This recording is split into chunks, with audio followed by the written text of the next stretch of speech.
Donc peut-être en préambule, se dire qu'on entend, en tout cas depuis ce matin, que le secteur culturel semblerait fragilisé comme jamais.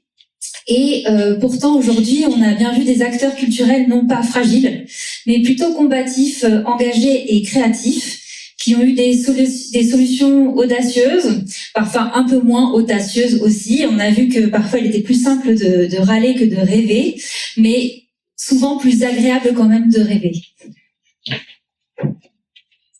Alors, je vais commencer par le groupe Dimension Financière. Je vais reprendre l'ordre qui avait été proposé dans la communication. Un groupe, merci à Emmanuel et Stéphanie qui ont animé ce groupe-là.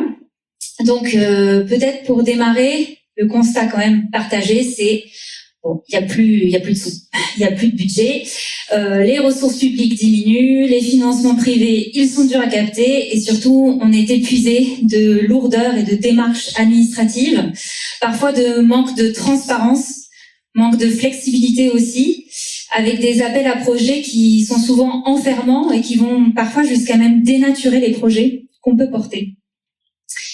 Alors, après ces constats-là, heureusement, il y a eu des rêves. Alors, des rêves parfois... je vais dire quelques rêves de temps en temps, pas que des propositions, parce que ça fait du bien. Donc, le souhait, peut-être, dans les nouveaux modèles à réinventer, qu'on ait un salaire à vie pour tout le monde. Comme ça, on aurait au moins les moyens de bosser tranquillement sans aller chercher en permanence des sous et aussi on aurait plus de temps pour pouvoir s'investir dans d'autres projets en parallèle. Cette question du temps, elle est revenue à plusieurs reprises dans l'atelier, même dans les presque 4 ateliers. Mais là, c'est intéressant, il y a eu un glissement au milieu de cet atelier où ça parlait d'argent, de chiffres et puis petit à petit, c'est l'humain qui est revenu. Et la question des bénévoles et du bénévolat et des forces vives qui seraient finalement cette énergie citoyenne qui pourrait des fois compenser cette baisse-là. Et heureusement, il y a les forces humaines qui sont là. Dire bien sûr que dans les pistes de réponse, ont été évoqués des dispositifs existants parce que parfois, pourquoi tout réinventer, déjà peut-être avoir plus conscience de dispositifs qui existent, qu'il faudrait renforcer et soutenir, comme les aides à la diffusion ou je prends un autre exemple sur la garantie de déficit autour des spectacles qui ont été évoqués. Des financements croisés, bien sûr. Emmanuel en parlait ce matin sur l'intérêt aussi d'aller chercher des champs connexes et de pouvoir mobiliser aussi, grâce à des enjeux culture, santé, intergénérationnels, etc., des mannes financières qui sont facilement, entre guillemets, levables pour pouvoir mener ça à bien. Et puis, dans l'idée parfois de réduction des coûts, a été évoquée une maison, peut-être que c'est pas le bon terme, en tout cas un endroit où il pourrait y avoir une mutualisation de services, des régies partagées. Donc ça glissait déjà un peu sur le terrain de la mutualisation et de la coopération. Vous verrez les ponts, c'est poreux quand même. On a essayé de diviser en 4 thématiques, mais forcément il y a du lien entre chaque. Mais on sentait là un moyen de se réinventer à travers des enjeux de partage en fait, de partage de nos coûts, et également a été évoquée une coopérative de production par exemple pour pouvoir aussi avoir d'autres palliatifs. Et puis, pour finir, 2 choses qui se relient pas mal. L'idée d'un porteur, d'un supra-dossier de subvention. Par exemple, comment on pourrait avoir des fois un seul dossier avec un seul porteur qui rassemblerait plusieurs associations au profit d'un objectif qui serait commun. Par exemple, animer le territoire. Et c'est ce qui peut déjà exister parfois avec des fonds européens. Et donc, comment on pourrait plus mobiliser ce type de démarche pour éviter que chaque acteur soit porteur de son dossier aussi. Et a été évoqué, du coup, une personne ou structure ressource qui pourrait développer des outils financiers utiles à tous et qui aurait la connaissance, l'expertise et qui pourrait accompagner les structures. Et devinez qui? Le PETR du Pays Lauragais pourrait être cette super structure, ce supra-acteur, le PETR, qui pourrait nous aider à mieux connaître toutes les mannes financières, à nous accompagner, à coordonner aussi des démarches, à aller jusqu'à parfois un support de trésorerie, ce qui pourrait être quand même assez intéressant pour certaines structures. En tout cas, être plus partie prenante en termes de partage d'infos et l'échelle territoriale semble la bonne, surtout que le PETR a autant une connaissance très étroite, très locale, jusqu'à des fonds européens aussi. Donc ça semblerait être une des propositions concrètes qui a été pas mal développée. Voilà, je vais faire comme ça pour chaque atelier. J'espère que c'est pas trop long. Mais en même temps, ça brosse, voilà, j'en ai sélectionné quelques-unes. Donc on passe à la coopération de mutualisation. avec Antoine et Florence en animateurs. Peut-être se dire que ça va vous sembler peut-être un pas de côté, mais des fois c'est bien de faire des pas de côté. Dans les discussions préalables à ce groupe-là, je préfère en parler aussi, il y a des enjeux de reconnaissance. L'importance aussi d'être reconnu et avoir besoin d'une écoute de nos besoins, ça passe aussi par une conscience de nos présences. Et parfois, certains ne se sentent pas assez aussi, je pense, écoutés et reconnus. Et avant de pouvoir mutualiser quoi que ce soit, déjà, faut avoir conscience de qui compose notre territoire et d'être à l'écoute réelle des besoins des gens. Et je le relie avec un autre débat qu'il y a eu aussi dans ce groupe sur parfois des oppositions où on mettrait les élus d'un côté et les acteurs culturels de l'autre, avec une segmentation alors qu'en fait ils œuvrent tous dans un même intérêt en principe, et on sent qu'il y a besoin de médiation, il y a besoin de traduction. Et ça aurait pu être des débats issus de différents groupes, et donc je le restitue parce que c'est dans ce groupe-là qu'il y a eu ces échanges-là. En tout cas, une fois ceci dit, dans les coopérations mutualisation, il y a eu le constat, bien sûr, que l'isolement de chacune va fragiliser nos actions. Et parfois, on n'a juste pas connaissance des moyens qu'il y a. Il y a du matériel qui dort. Et il y en a qui ont beaucoup de choses, mais c'est juste qu'on ne le sait pas ou qu'il est caché ou entreposé. Donc, dans les idées qui ont été formulées, il y a aussi d'encourager les formes de coopération, je pense, entre différentes catégories d'acteurs. Ça n'a pas été dit comme ça, mais j'ai l'impression qu'il y a un besoin de plus mailler institutions, des acteurs émergents, des structures intermédiaires, des collectivités. Enfin, comment aussi on est dans cette coopération à différentes strates, parce que parfois, en fait, on reste dans des réseaux. On sent qu'il y a 3 ordres de mutualisation de moyens possibles en termes de matériel, en termes de ressources humaines, et là on sent un besoin très fort en termes d'administratif, juridique, réglementaire, etc., un volet plutôt ingénierie, et puis des moyens de diffusion qui des fois sont un peu plus abstraits que quand on veut aider. A été évoqué cet exemple-là, je trouve qu'il est intéressant, c'est concret quand on mutualise un poste de chargé d'administration, mais sur des enjeux par exemple de diffusion, de tournée, c'est un peu plus abstrait, et pourtant il y a des besoins. Des trois grandes idées qui ont été un peu développées dans ce groupe-là. L'idée d'une sorte de maison culturelle partagée, espace de résidence, lieu de résidence artistique, qui serait un lieu aussi d'échange, de partage, et pour échanger et mutualiser des connaissances, des compétences dans cet espace-là, ressources. Une plateforme de banque de données, ou banque de compétences, banque de temps aussi ont été un peu évoquées, où on pourrait avoir du repérage, un inventaire du matériel, des matériaux, des acteurs, de certaines compétences, des besoins récurrents qu'on pourrait avoir ou des besoins ponctuels qu'on pourrait avoir, et qui pourraient se prêter ou qui pourraient se vendre, et avec éventuellement les lieux de résidence qui pourraient être recensés dans cette banque de données-là, de stockage. Et devinez à quelle échelle on pourrait faire ça? Le pays Lauragais, bien sûr, puisque là, il y aurait vraiment un intérêt à ce qu'on puisse, à cette échelle-là, avoir connaissance et adhérer à cet inventaire. On pourrait, à titre associatif ou en tant que collectivité, y prétendre. Et c'est intéressant, ils sont allés jusqu'à inventer un système de points. Plus, par exemple, on apporte de compétences ou de matériel, plus on a de points. Et donc, avec ces points, on peut bénéficier d'autres éléments, etc. Qui sont allés loin quand même dans la proposition. Et la troisième, c'était celle d'une entité, un peu sorte de fédération, entité facilitatrice, qui pourrait apporter de l'administration, de la recherche de financement, du réseau, un diagnostic territorial, et bien sûr le PETR serait très bien placé pour être cette entité, mais a été aussi évoquée une alternative, si le PETR n'était pas intéressé par cette idée de fédération-entité, qui serait de créer une coopérative culturelle où on pourrait prendre en charge ces objectifs-là. Les publics. Adresse au public. Déjà, il y a eu un débat dans le titre de cet atelier, parce que la question des publics, la terminologie a beaucoup questionné les participants, et derrière le mot public, on ressent pas forcément les humains qu'il y a derrière.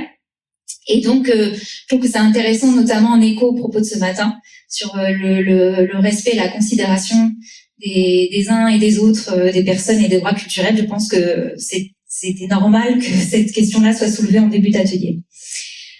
Alors, pour ce chantier-là, bien sûr des publics qui évoluent dans leurs pratiques aussi, qui sont plus ou moins diversifiés, avec des personnes qui pratiquent pas toujours ou qui ne participent pas à l'offre culturelle. D'ailleurs, on retient quelqu'un qui a dit, mais qu'est-ce qui fait qu'on a envie d'être public ou pas finalement? Et on se rend compte qu'il y a aussi des problèmes de collaboration quand on pense développement des publics. Quand on pense essayer de diversifier, d'élargir nos publics, on collabore pas toujours sur cette question-là. C'est quelque chose qu'on peut se poser pour notre théâtre ou notre structure ou notre médiathèque, mais sans forcément collaborer les uns avec les autres. Et ça va peut-être de pair avec l'idée d'un cloisonnement, un cloisonnement qu'on ressent très fort entre la question des arts et des cultures qui semblent séparées, et comment aussi on peut travailler cet entremêlement-là, et aussi en termes de mixité sociale, avec un travail qui est souvent en silo, où on va faire quelque chose justement très adressé seulement au médico-social, ou seulement à la santé, ou seulement pour les personnes âgées. Et comment aussi dans nos pratiques d'adresse au public, nous-mêmes, on se restreint en travaillant de cette manière-là, trop ciblée. Donc dans les pistes de développement de réponse, bien sûr, ont été évoquées les traditionnelles éducation artistique et culturelle, le fait d'investir les projets culturels de territoire, de diversifier des publics et de travailler donc en intersectorialité, en transversalité, en transdisciplinarité, comment on essaye, comme je disais, de se décloisonner dans nos méthodes. Aussi de rendre le public acteur, comment impliquer un petit peu plus les habitants dans la conception de nos projets, et s'appuyer sur la culture du territoire. On sent que la question de l'ancrage territorial et comment être plus attentif aux réalités, à l'histoire de nos territoires pourrait être aussi une clé dans cette relation au public et aux habitants. Bien sûr, aller dans des endroits qui sont moins dédiés, la question du quotidien, art et quotidien est revenue, notamment avec l'espace public qu'on n'investit peut-être pas assez, où là, il y a une première barrière, puisqu'on n'est plus dans le lieu ou l'équipement. Et donc, de fait, il y a quelque chose de très immédiat qui peut se passer et qu'on pourrait investir davantage. La question de la mobilité a été évoquée. Comment on peut faciliter une culture plus mobile ou faciliter la mobilité d'accès. Il y a beaucoup de propositions très très diverses, donc je les liste presque toutes. J'en ai plus que 3. Il a été évoqué des caisses de mutualisation culturelle avec l'idée d'habitants, de publics qui pourraient financer et proposer aussi des idées de contenu, de programmation, etc. J'aurais pu le relier à l'implication des étudiants. C'est là, il me fallait une demi-heure de plus pour faire plus de temps. Je suis désolée, des fois c'est un peu diffus encore. L'agenda culturel a été encore évoqué, même si on glissait vers de la communication. En fait, dans ce groupe, des fois, ils allaient un peu trop sur des enjeux de com, des fois un peu trop sur des enjeux de diffusion. Enfin, on sentait qu'on était à la lisière de plusieurs thématiques. Et enfin, peut-être, quelque chose qui peut être intéressant, c'est comment aussi dans l'éducation nationale, au même titre que par exemple il faut savoir nager, il faudrait savoir être un citoyen artistique et culturel, enfin presque comme un passeport culturel qui devrait être de fait aussi dans nos enseignements de base, inclus à l'éducation nationale. Voilà, en tout cas, voir la culture comme quelque chose de transversal à différents champs semble une des clés évidentes qui sont ressorties des discussions. Et pour finir, la communication avec Lise et Sylvie. J'ai pas dit que c'était Marie et Laurie pour les publics, pardon, mais merci à tous les animateurs. Communication. Alors là, on se rend compte que la visibilité, elle est souvent insuffisante, ça pêche. Et que la communication, finalement, c'était un bout qu'on prenait en charge en plus de tout le reste, et que tout le monde faisait un peu de communication et qu'on n'avait pas toujours des chargés de communication dans nos structures et qu'on cumule souvent les casquettes. Alors, il y a des pistes de propositions vraiment très concrètes et très précises. Par exemple, avoir un retour du guide officiel, pouvoir avoir un petit guide officiel de toutes les sorties, propositions artistiques et culturelles, avoir une mutualisation de relayants d'affichage pour pouvoir afficher l'ensemble des propositions des uns et des autres, le retour des porte-voix, comment on redonne de l'espace à des crieurs publics, comment le corps et la communication un peu hors norme aussi peut être réinvesti.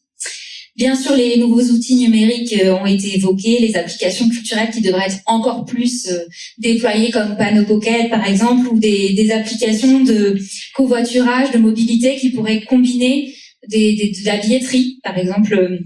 Un cas très concret que quelqu'un a évoqué, où moi je sais que je me rends au théâtre des Trois Ponts pour voir un spectacle, et sur ma route je pourrais proposer autant ma place ma place dans la voiture qu'une place pour aller voir aussi ce spectacle. Enfin, comment on mutualise ces enjeux-là. La question des ambassadeurs a été évoquée aussi. Avoir des sortes de représentants bénévoles, des adhérents, des représentants des associations, avec des annuaires aussi de personnes relais, et un répertoire de gens à qui s'adresser, à qui adresser l'info, enfin travailler la question du répertoire. Et enfin, 2 choses ont été un peu plus déployées dans ce groupe, une bourse d'échange à l'échelle du PEDR, du Pays Lauragais. Là aussi, il y a un forum interassociatif qui, là, serait plutôt à l'échelle des bassins de vie et des communes. En tout cas, d'investir la question de l'interconnaissance, de la rencontre, comment on favorise plus des journées annuelles, comme la bourse d'échange. Ça permettrait de réunir tous les acteurs culturels du Pays Lauragais et de s'échanger des informations sur la saison culturelle à venir, etc. Et surtout, c'est l'enjeu de la formation qui est revenu beaucoup sur ce dossier-là, favoriser des partenariats avec des écoles supérieures de communication, travailler en appui avec des ressources locales existantes, déjà des professionnels qui sont formés localement, mais aussi travailler un catalogue de formation avec éventuellement le Pays Lauragais aussi pour mettre en place ce genre de formation. Voilà, donc ça c'était à peu près l'essentiel de communication. Et si je fais un peu un rétrospective aussi transversale entre les groupes, à part pour un groupe, je dirais pas lequel, parce que ça peut le desservir, mais la question du plaidoyer envers les élus et les décideurs est revenue pratiquement tout le temps, sur l'importance qu'on puisse développer un argumentaire proactif pour montrer l'impact social, l'impact éducatif, l'impact économique, l'impact démocratique de toutes nos actions, comment cette plus-value ne peut être que bonne pour de la mutualisation, comment on peut faire pression auprès des collectivités pour avoir plus de financement et plus de moyens, et montrer que c'est une fin en soi en fait et que c'est pas forcément au service d'autres éléments. Donc d'être dans ce militantisme et ce plaidoyer, ça revenait de manière assez récurrente. Et pour conclure aussi, se dire que ce secteur culturel, on sent qu'il va continuer à exister tout simplement en sortant d'un isolement, d'une forme d'isolement, peut-être à en vouloir une spécialité, une spécificité. Ben peut-être que c'est aussi en sortant de ce cadre-là qu'on va réussir à se réinventer aussi, en renforçant nos liens entre acteurs. Ça, on le ressent à chaque groupe et avec la société civile. Et que cette réinvention, elle passe par la coopération, une relation renouvelée aux habitants et ce plaidoyer politique. Et deux clés finales, penser la culture plutôt comme un bien commun, indispensable à la cohésion sociale et à l'identité territoriale aux transitions, et aussi, comme me le glissait Serge Serrano ce matin, peut-être penser la culture non pas comme une dépense, mais plutôt changer de vocable et se dire que c'est un investissement. Et un investissement en quoi? Je vais prolonger ça dans une intelligence collective, dans un investissement dans de la cohésion, dans de l'émancipation surtout des uns et des autres. Et donc la situation actuelle montre que rien n'est acquis forcément, mais cette journée, elle témoigne bien que le secteur culturel a déjà commencé sa mutation, son expansion, et c'est grâce à vous, des acteurs aux multiples casquettes, mais inventifs et persévérants. Merci. Bon, simplement un peu pour vous dire deux petites choses. La première, c'est que bon là, on a quelque chose de très touffu, de très dense. Nous, ce qu'on va essayer de faire au niveau du Codev, c'est une fois que la synthèse écrite aura été faite tranquillement. Après, nous, on va essayer de traduire ça en termes, d'une part, on va dire de préconisations concrètes qui peuvent être faites d'abord vis-à-vis du PETR du Pays Lauragais, mais aussi de manière générale, quelles propositions concrètes sortent de cette journée, parce que là on a l'impression que ça part dans tous les sens. Il y a du concret, il y a du rêve, il y a des choses qu'on ne peut pas trop, sur lesquelles on n'a pas trop la main nous directement, ou les élus de proximité, et donc on va essayer de nous rendre ça concret par rapport à notre approche territoriale, Pays Lauragais, communauté de communes, éventuellement départements et régions aussi, et de façon à pouvoir s'appuyer sur ces préconisations concrètes pour faire des revendications, faire un ensemble de revendications. Donc ça, c'est le boulot qu'on va faire après. Et puis le deuxième point que je voulais aborder, je ne m'en rappelle plus, donc je ne sais pas. Mais je savais qu'il y avait un deuxième point qui était vachement intéressant pourtant, mais bon, tant pis. Donc là, je ne sais pas s'il y en a qui veulent intervenir pour rajouter des choses par rapport à ce qui a été dit, ou pour on a encore le temps d'échanger tranquillement si vous le souhaitez. Donc allons-y. Si vous avez des questions à poser à un tel ou un tel, s'il y a des compagnies qui ont envie de poser des questions à des élus, ou des élus qui ont envie de dire mais moi ne vous inquiétez pas, ça et ça et ça, on va le mettre en œuvre dès la semaine prochaine. Vous pouvez y aller.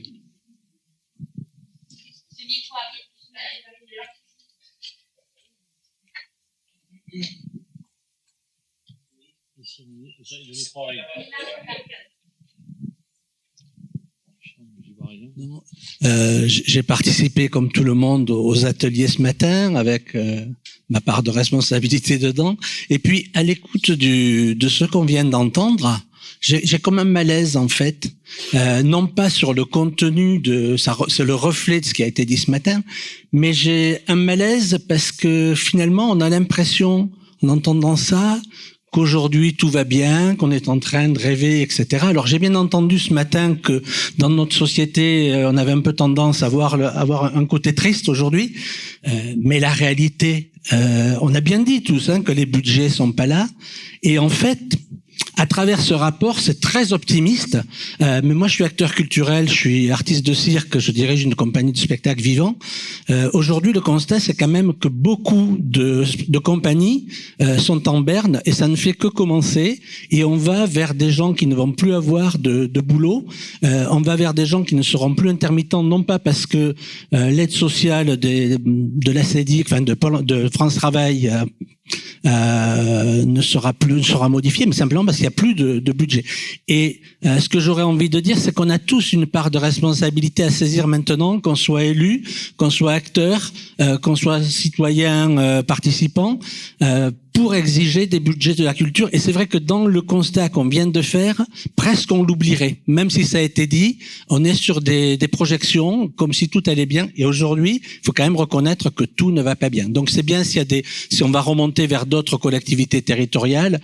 Et c'est aussi intéressant d'avoir pour perspective les élections, parce que c'est aussi par là que ça passe, quoi. Alors, oui, Philippe va répondre.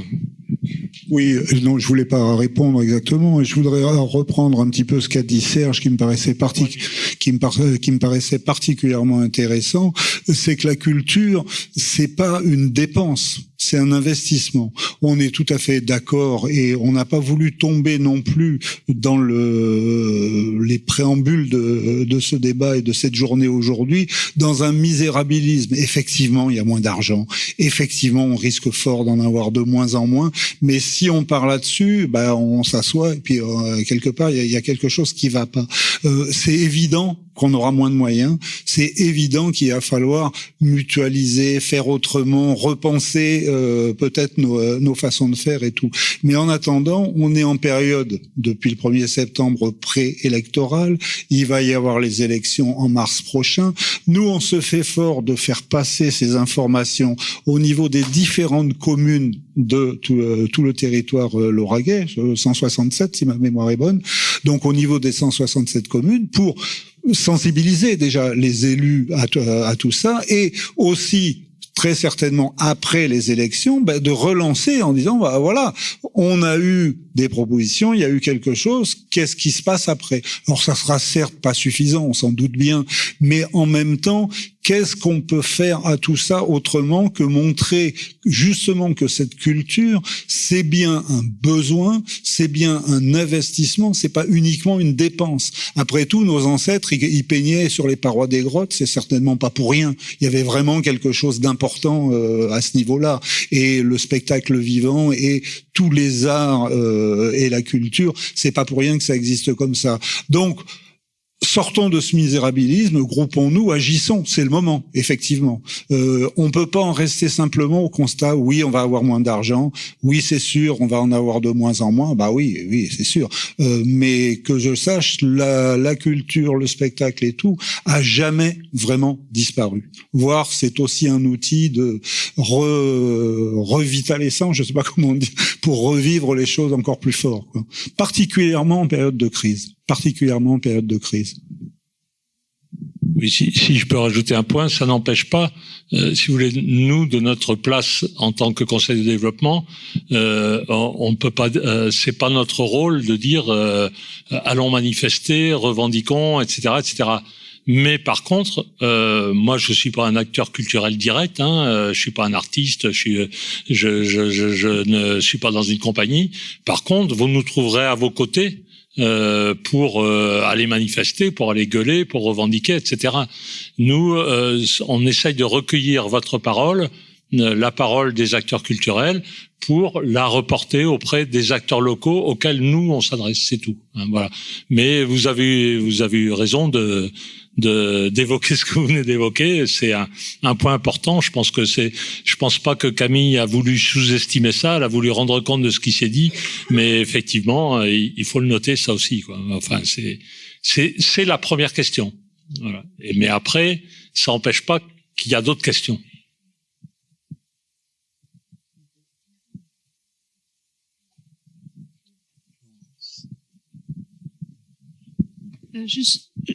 Oui, je voulais juste rebondir par rapport à l'idée de plaidoyer dont on a parlé, donc voilà. Et je me disais peut-être que ça pourrait être d'ailleurs le rôle du CODEV, en lien peut-être avec le PETR, d'en préparer un avant les élections municipales et aider justement les citoyens et les acteurs culturels à aller défendre la culture auprès des futurs maires et conseillers municipaux. Alors, comme vous l'a dit, peut-être Philippe a pas été assez clair. Pourtant, c'est quelqu'un de très clair d'habitude. Mais donc, ce qu'on a l'intention de faire nous, au niveau du CODEV, c'est à partir de la synthèse de pouvoir en faire un listing de revendications, de positionnements, de préconisations, etc. Ce listing-là, on va l'envoyer aux 167 conseils municipaux fonctionnant actuellement. Et après, au mois de mai-juin, on le renverra aux nouveaux conseils municipaux en place. Et on s'en servira dans les intercos, dans les communautés de communes, et après au PETR du Pays Lauragais en juillet, août ou septembre, quand les gens seront nommés. Donc on va s'appuyer là-dessus, clairement. Et puis, on vous invitera certainement dans les synthèses qu'on vous enverra, dans les documents qu'on vous enverra, on vous invitera à réagir aussi si jamais nous, dans le document qu'on aura préparé, il y a des choses qui vous conviennent pas, etc. C'est ce qu'on a fait déjà dans des ateliers participatifs. Après, on faisait des synthèses et puis les gens pouvaient réagir et nous dire, tiens, vous avez oublié ça, il y a ça qui va pas, etc. On n'en tenait pas toujours compte parce que des fois c'est des avis très minoritaires, mais on essaye d'en tenir compte au maximum.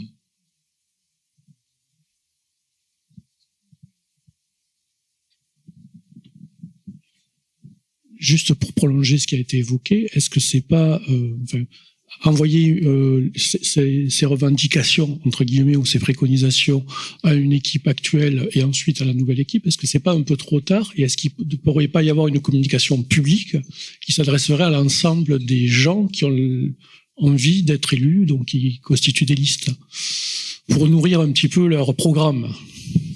Si vous avez leurs coordonnées, vous nous les passez, on leur envoie. Je veux dire, dans la presse ou je sais pas.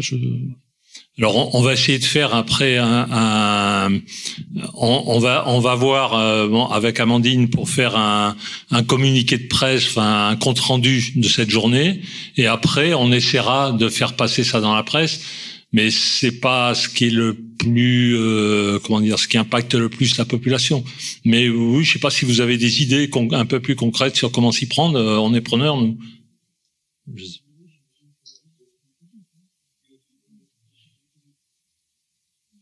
Ah oui, au niveau des listes publiques, juste avant les élections, vous voulez dire. D'accord. Pourquoi pas, on va voir si c'est possible.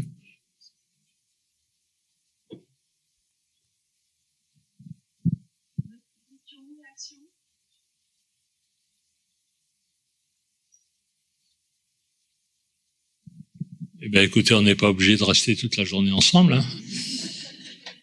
Donc, on s'arrête là, on dit? Donc, oui. Donc, ne pas oublier de rendre vos badges. Et puis, quand même, une petite série de merci, là. Parce que, on a déjà remercié Amandine, donc on va pas rajouter une couche. Merci, Amandine. Merci quand même, on va toujours le faire. Voilà. Et puis, il n'y a pas qu'Amandine, il y a aussi au niveau du PETR, de l'équipe technique, on a eu pas mal d'aide. Un grand merci aussi à Hayat, donc d'abord à la commune de Castelnaudary qui nous a accueillis ici, qui a mis à disposition gratuitement ce lieu.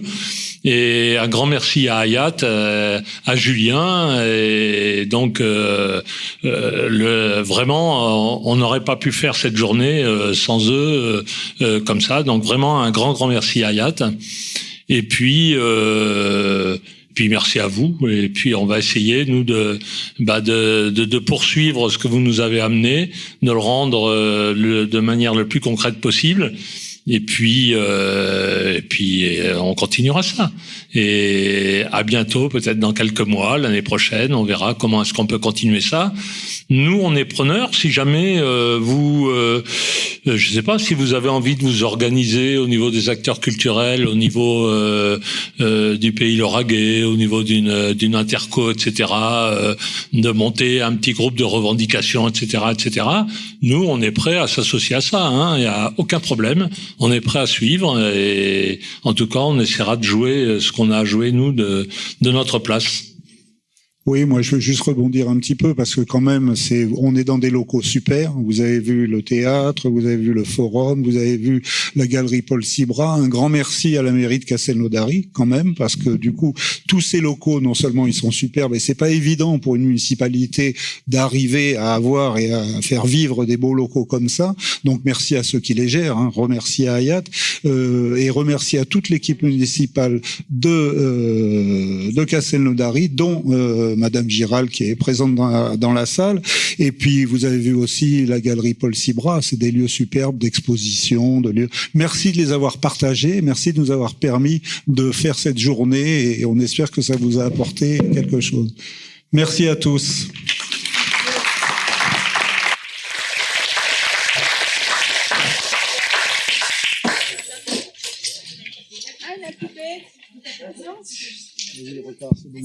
C'est bon.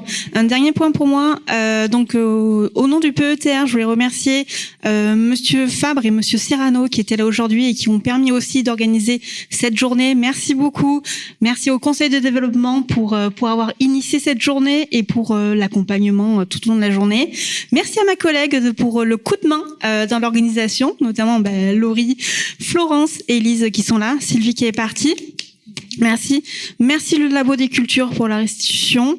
Merci l'école John pour la vidéo, la captation, parce que tout a été enregistré et on pourra ensuite le diffuser.